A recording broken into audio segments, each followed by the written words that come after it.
labai gerai išpildėm šiandien, ką buvom sutarę, tiek gynyboje, tiek puolime, nuo pat varžybų pradžios. Neleidom jiem pajausti žaidimo skonio ir patys iškart pajutom skonį.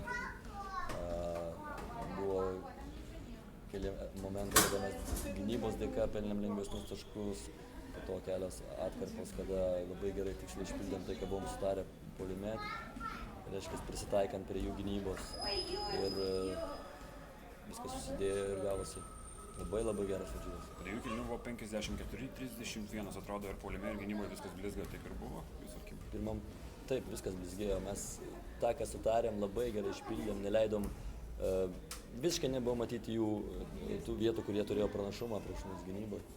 Mes sustovėjom tą, taip kaip norėjom. Viskas buvo atsitiko taip, kaip mes galvojom, kad atsitiks, kaip mes turėjom. Ir dėl to tas pranašumas susidėjo toks. Kokia yra situacija su Šauliu ir Juknevičiu? Ryčiui paaiškės rytoj, ar rimta, labai ar ne. O Evaldui nugara, tai jis gydosi. Mes tikimės jo kuo greičiau sugrįžti. Trenerio antras finalas, bet alkis ko gero yra nemažesnis, ar ne? Žinoma, kad todėl, kad šitoje vietoje alkis niekada nemažėja. Tai va, ir šiandien yra kita sistema.